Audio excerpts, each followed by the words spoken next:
person who experiences he is God will never go and harm anybody. This knowledge, if it is given to all, naturally they will harm themselves and they will harm others. They will hurt others. They will tell, I am God. Come here. I will do whatever I want. That is why this knowledge is kept as secret.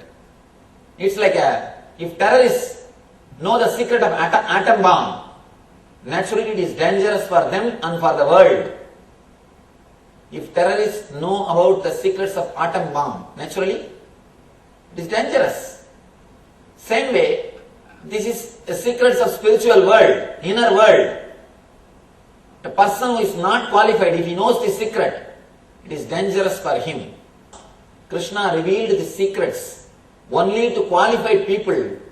He was blissful, he was happy. He says, I am God. I am everything. He says, in me whole world is functioning. He says, understand that as the mighty wind blowing everywhere rests always in the sky, all created beings rest in me. He says, I am not even God, I am something more than God. Whatever you think as God rests in me.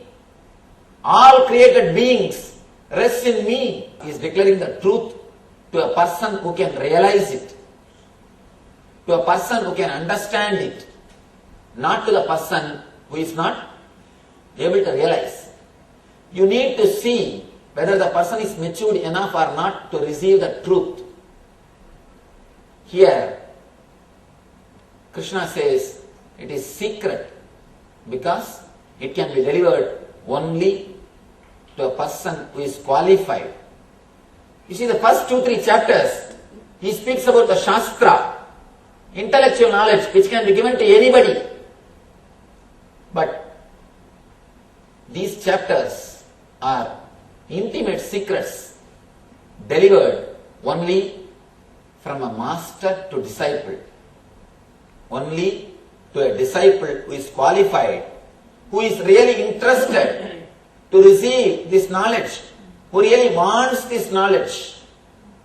One person came to me and he asked me, Swamiji, please teach me about God. Give me enlightenment. I told him, please, it is time for prasad. Please go and eat in the ashram. They will serve you prasad. In Indian ashram, whosoever comes, we give them food. In India, that is a habit. Not only in our ashram, any temple, if you go, you should be given prasadam, the temple prasad. That's a tradition. Rishis believe that Aditi Devo Bhava, guest is God. Guest is God. So we give them little food. Whatever we eat, we share with them. I told him, please go and eat and come back. I will talk to you in the evening session. He says, no, Swamiji, I have to go for bus. I have only half an hour time. In half an hour, tell me about God. In half an hour, what can you tell? What can the person understand in half an hour? Naturally, God cannot be given like an instant coffee. Coffee can be given instant. Coca-Cola can be given, but not God. You cannot have God instantly. You need to realize, you need to have little patience. The more you hurry, more you will delay. In the inner world, please understand, this is a sutra of the inner world. The more you hurry, more you delay. The very hurrying, very tension, very stress will postpone the process, will postpone the experience, will not let you relax. Here, that is why Krishna says, these secrets can be told only to a person who is really interested, who is really intimate, who really wants. Beautiful word. All our scriptures are called Upanishad. Even Gita is called as Upanishad. We should understand the word Upanishad. Upanishad means sitting, that's all. just sitting. The word Upanishad means just sitting, nothing else. Why our books are called Upanishad?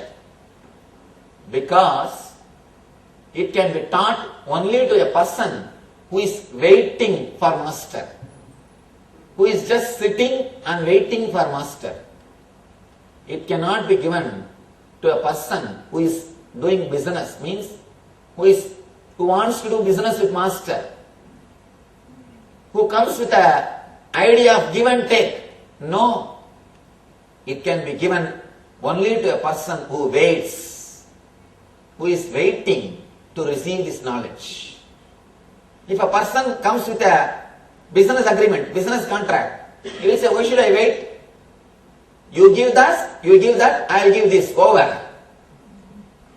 It is just exchange. So I don't have to wait. That's why business people never wait. In business you don't need to wait.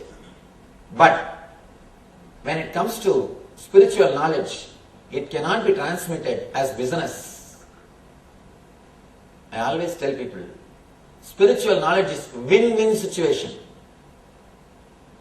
It is never business. If at all you can think it as a business, you also gain and master also gains. Both of them experience tremendous bliss by sharing.